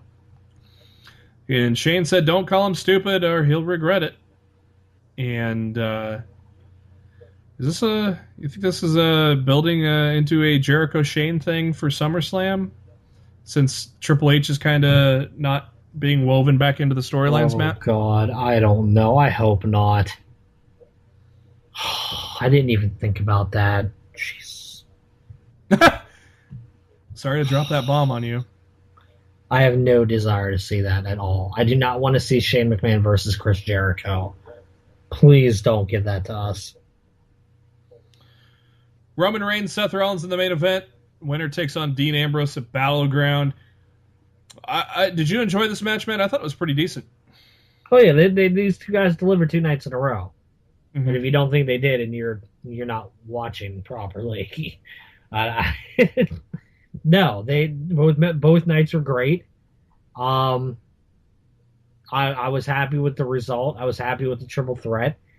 And yeah, I didn't have any complaints about it.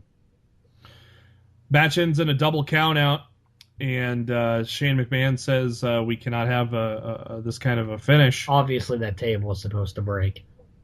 Oh yeah, that always looks painful when it doesn't. Yeah.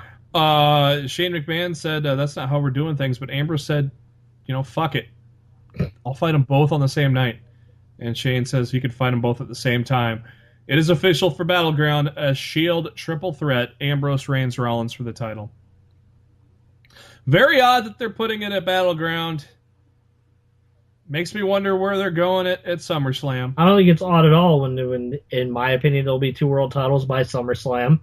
And I don't think all 3 of these guys are going to be on the same brand in time for SummerSlam. So you might as well do the match while you can.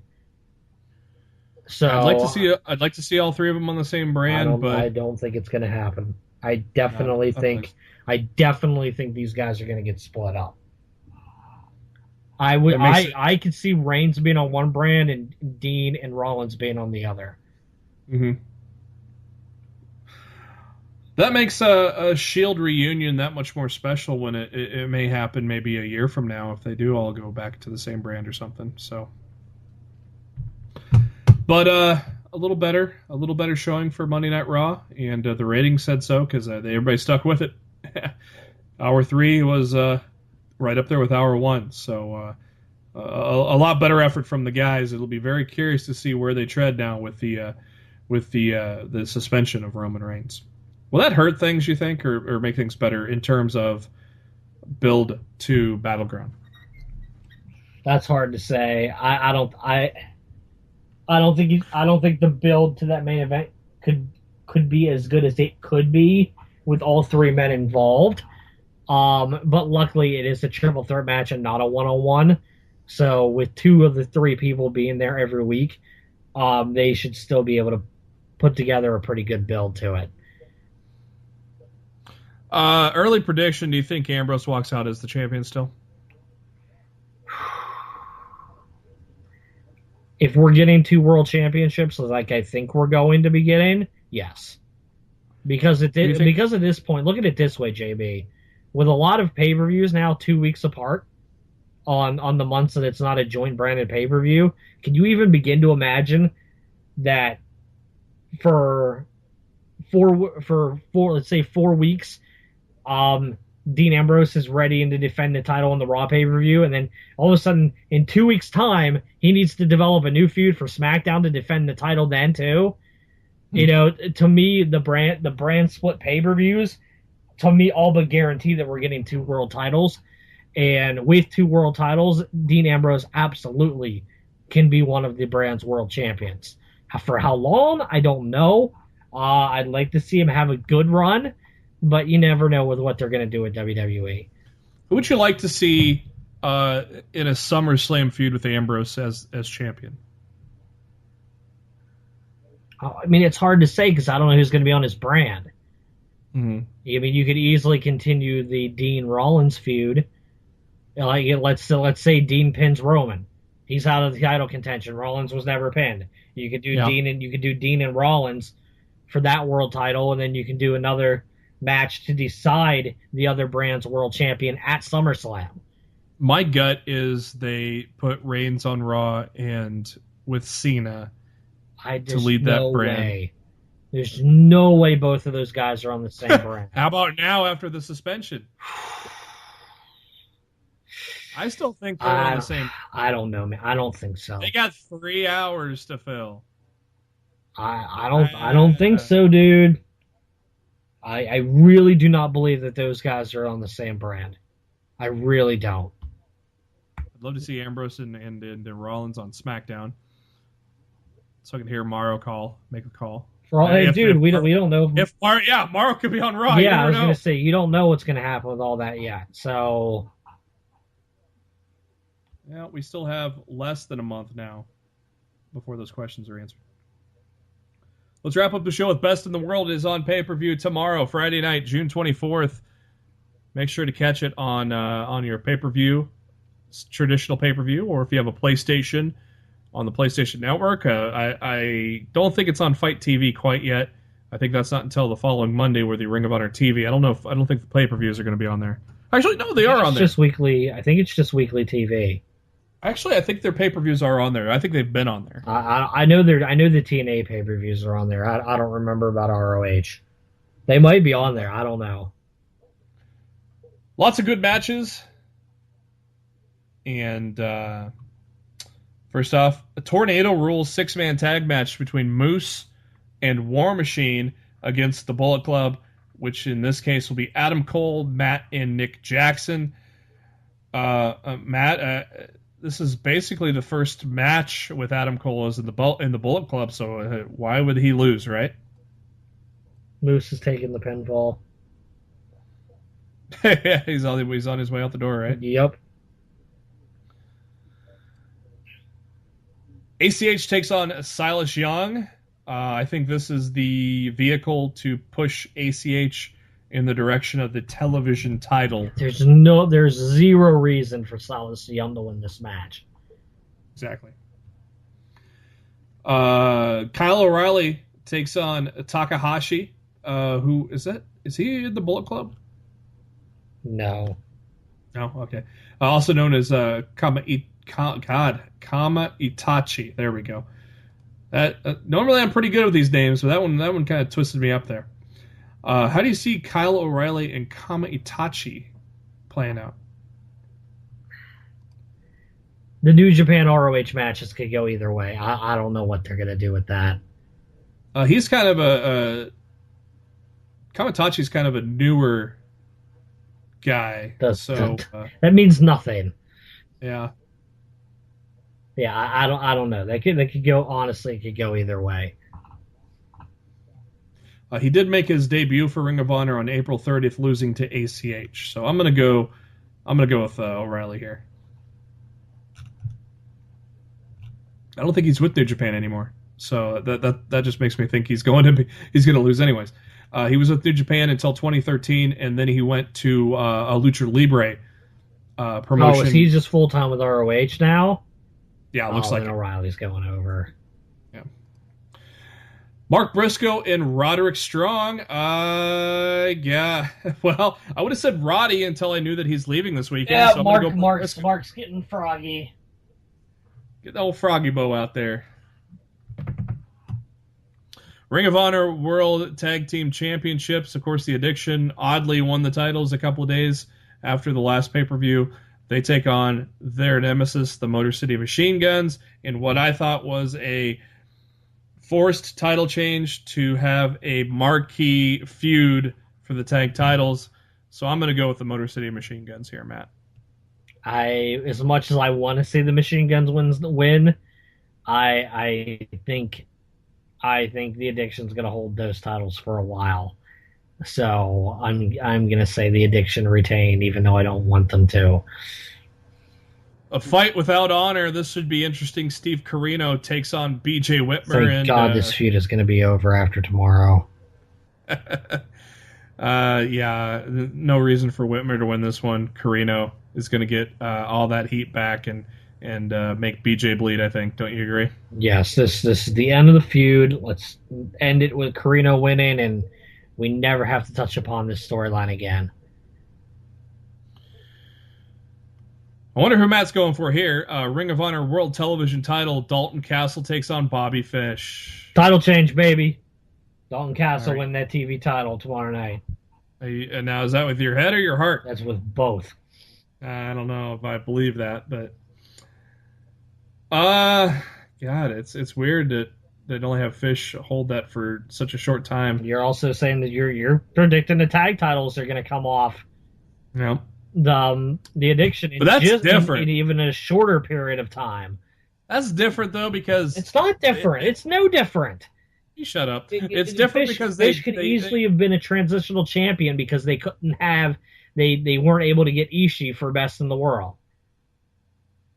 Well, here's what I'm saying. They put the titles on the Addiction because they have a bigger headline with this feud than they did with anything with War Machine. I disagree, but okay.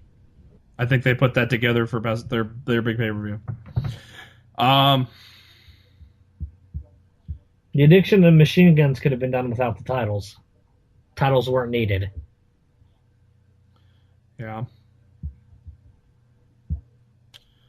Yeah, but you talked me into it. I'm gonna go Dalton Castle. You talked me into it with the Ishii thing and the transitional champion. Obviously, Ishii's Dalton not Castle, scheduled for that show or the television tapings that Saturday, so they could have easily said, we're going to put this title on Castle. But we're gonna have to make sure the person we're gonna be putting it on him from is gonna be here. So congratulations, Fish. Here's a short title reign, but it's coming off you because we're strapping the rocket to Dalton Castle. And why wouldn't you right now? No, he's one of the biggest, most charismatic names Ring of Honor has right now. It would be very smart after being stuck in a almost year-long feud with Silas Young to finally reward this man with the television championship. Especially with a company where you're losing two big stars, you gotta kind of make some new ones. Make some new ones, and obviously Dalton Castle is a star. He'll be a bigger star when he wins his first championship. Mm-hmm. I told him in Dallas, I go that outfit will look a lot better with a little gold around the waist. ROH World Championship main event. Jay Lethal, your champion, takes on Jay Briscoe. A rematch 1 year in the making. Now that we know Moose is probably not going to be the one to take the title off of Lethal, do you think Jay Briscoe becomes the first ever 3-time Ring of Honor World Champion, or do you think Lethal continues his long reign? To me, and I know this will sound extreme to some people, but if Lethal were to win the world title from Jay Briscoe to only lose it back to Jay Briscoe 1 year later, in their first match back, it kind of hurts the entire reign that Jay Lethal ran. That he loses it back to the same guy that he beat for it 1 year later. I feel Lethal has to beat Briscoe. Who's going to beat Lethal for the title? I don't fucking know. But to me it should not be Jay Briscoe. I think that's a terrible idea.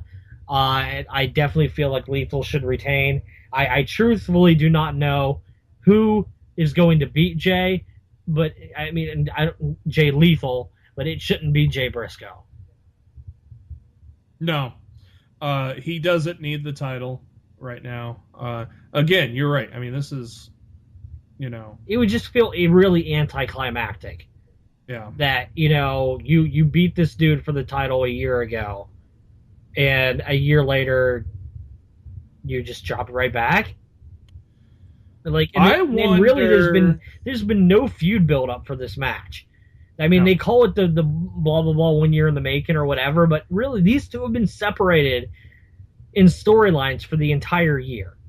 So to all of a sudden put them back together and have Jay take the title off of them, just extremely anticlimactic. And I think it honestly would do a lot more harm to Jay Lethal and the World Championship than it would do any good. Yeah, I think. Here's what I think. I think they are gonna turn Lethal face eventually and slowly, and as a face, he's gonna drop the title to Adam Cole. That would work. That's my gut right now. Obviously, we both thought Moose, but we all know what's going to happen with him now. So, no other than that, for you, Moose. I don't think Dijak's ready. No. Kyle O'Reilly, meh. He's had his shots. He's had his shots, though. That's the problem. He's already had his shots. Kenny Omega, it would be kind of cool if he was in more of Ring of Honor. But not being a fully contracted ROH talent, they're not like TV title's one thing, world title completely different deal. Like I think your Adam Cole idea makes a lot of sense. Yeah, I mean, the only other thing is if they strapped a rocket to Matt Taven's ass when he came back. No way. But that doesn't make sense. No freaking way. No. Well, they feuded for the TV title 2 years in a row at Best in the World. That's the only. I'm just trying to think of names that would go in there right now, and they're not many. Which is Moose was the clear favorite, and he's moving on. The ROH's world title picture scene needs some work right now. Mm-hmm. And let's just call it what it is. I mean, ROH is great. I enjoy watching ROH every week. But their main event title picture right now, it needs some work. I think once Adam Cole gets that title from him, I think that's where it'll ramp back up, because then you got the club involved in the world title picture. And also, don't forget, the Women of Honor are going to be on TV, Ring of Honor television this week. So we'll definitely give you our thoughts with that and the Best in the World pay-per-view next week on Lost in the Midcard. That's going to do it for this week. Thank you to SpiderDuck.net for being our host, enabling us to be on iTunes and any of your favorite podcasting apps. Just make sure to search for Lost in the Midcard and subscribe to us if you haven't done so already. And we're also subscribable on YouTube. And the links to those are on our Facebook page. Go to the notes section of Facebook.com/Lost in the Midcard. Like our page, we post some funny stuff in there a time or two as well. We're also... our links are on our pinned tweet there, which is on our Twitter account at LITMC Podcast. So make sure to follow us on all those social media things. Enjoy the good stuff we share with you. And before we wrap it up here and look forward to Best in the World this weekend and look forward to see what's going to happen post Roman Reigns suspension, Matt, what do you got for some final thoughts?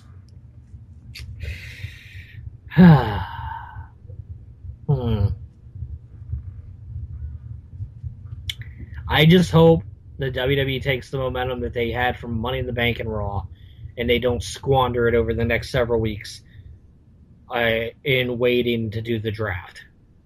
I think you have a really good period right now that you can build up a lot of people on TV, and this really seems like the time to do that. So please do not just jump right back into cruise control and give us boring TV for the next 4 to 5 weeks. You're better than that. We know you're better than that. Please prove that you're better than that. That's for damn sure. That big jump in ratings should tell you something, Vince. So hopefully they remain on that right track. And if they remain on that right track, it's only going to get better when you bust into that first ever live SmackDown. So hopefully things are bright. For Matt Black, this is Jeremy Bennett. Thank you for tuning in to Lost in the Midcard. We will catch you with another episode next week.